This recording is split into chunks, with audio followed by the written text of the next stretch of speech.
So how does a superpower just disappear?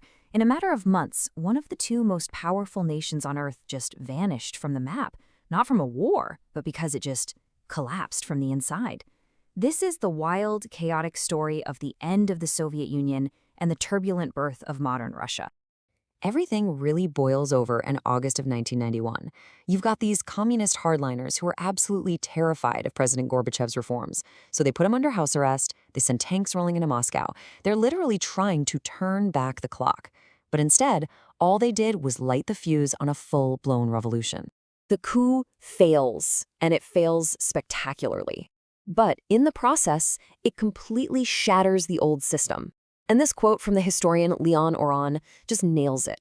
The political center was gone. Gorbachev, the guy who tried to reform the whole thing, suddenly became a relic. The revolution was on. So what really happened here? How did a 70-year-old empire just fall apart so fast? Well, in this explainer, we're going to dig into three big theories. The idea that Gorbachev himself caused it, the case for his great rival Boris Yeltsin, and the argument that the whole Soviet system was basically a house of cards just waiting to fall. Okay, let's start with theory number one. Did Mikhail Gorbachev, the man trying to save the Soviet Union, accidentally become the architect of its destruction? To really get this, you have to look at his two big signature policies. First up, you have perestroika, which means restructuring. The whole point was to jolt the super rigid, state-controlled Soviet economy back to life. This was a system where store shelves were empty and nothing had really worked for decades. It needed a fix. And then part two of the plan was glasnost, or openness. For the first time ever, people could actually criticize the government out loud, they could talk about history, they could learn about the world outside the Iron Curtain. It was like this huge breath of fresh air after decades of total censorship. But here's the thing. The results were a total disaster. Perestroika didn't fix the economy, it completely broke it. The old system got torn down before a new one was in place, which just led to chaos and even worse, shortages. And glasnost? Well, it didn't just allow a little criticism, it unleashed this absolute flood of anger about all the crimes of the past and the failures of the present. It just completely destroyed the Communist Party's authority to rule. And as the historian Peter Kennis points out, Gorbachev's reforms were kind of all over the place. He was trying to fix a system that really couldn't be fixed. And in trying, he just made everything worse, leaving the country totally unstable and himself pretty much irrelevant. By the end of 1990, he was a spent force.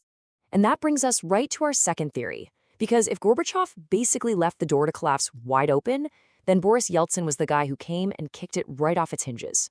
So during that 1991 coup, while Gorbachev's stuck under house arrest, who steps up? Boris Yeltsin. He's the president of the Russian Republic, and he famously climbs on top of a tank in Moscow and just dares the hardliners to stop him. He becomes the face of the resistance, the hero of the moment. And this slide right here shows you the huge difference in how they were thinking. Gorbachev comes back from the coup, and he's still talking about renewing the Communist Party. Yeltsin, on the other hand, knew the party was totally finished. Gorbachev wanted to save the Union. Yeltsin thought Russia needed to ditch the whole empire thing and just focus on itself. And man, Yeltsin moved fast. In just the months after the coup, he recognizes the Baltic states' independence, he gets the power to rule Russia by decree, and then the big one. Ukraine votes for independence on December 1st. That was the nail in the coffin. Yeltsin acts immediately. A week later, he, along with the leaders of Ukraine and Belarus, meets in secret and signs the agreement that officially dissolves the Soviet Union. Just like that, it was over. But hold on, maybe this whole story isn't just about two powerful guys. What if both Gorbachev and Yeltsin were really just pawns in a much bigger game? What if the system itself was already rotten to the core? Yeltsin's top economic advisor, a guy named Yegor Gaidar, put it perfectly with this amazing image.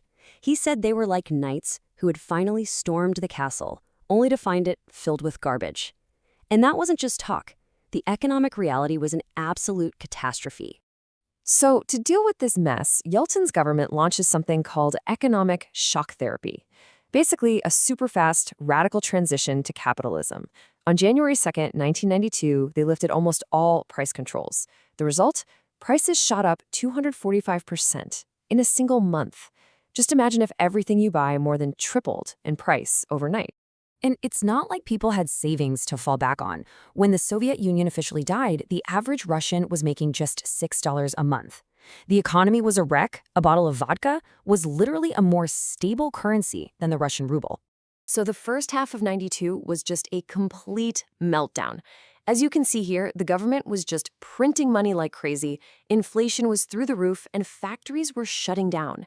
It was this vicious cycle pushing the country right to the edge of total economic collapse. So here's the key takeaway. This crisis didn't just appear out of nowhere. The Soviet system had been cracking under pressure for decades. The crazy spending on the arms race, a sudden crash in oil prices, the slow drip of Western ideas, all of this had been hollowing the system out from the inside. It was broken long before Gorbachev or Yeltsin ever showed up. So, after looking at all this, the reformer, the revolutionary, and the rotting system, where do we land? What's the final verdict on why the Soviet Union really collapsed? Well, the truth is, none of these ideas really works all by itself. Saying it was all Gorbachev's fault ignores how broken the system already was. Saying it was all Yeltsin ignores the fact that Gorbachev's reforms gave him the opening to begin with. And saying it was inevitable doesn't explain why it happened right then and in such a chaotic way. The real answer looks like a perfect storm. You had a system with these deep, fatal flaws. Then you had a leader, Gorbachev, whose reforms accidentally exposed all those flaws and made the whole thing vulnerable. And then you had another leader, Yeltsin, who saw that moment of weakness and seized it to tear the whole structure down. And the story doesn't stop when the Soviet flag comes down. The collapse wasn't a clean break. It was really the start of a new, pretty brutal chapter. The next 2 years would see Yeltsin in this bitter fight with the old Soviet-era parliament, a fight that ended with tanks firing on his own parliament building in Moscow. So the end of the USSR answered one big question, but man, it opened up a dozen more. It was the end of an empire, sure, but it was only the beginning of this painful, violent, and totally unpredictable struggle to figure out what Russia itself was going to become. And honestly, that's a question they're still grappling with today.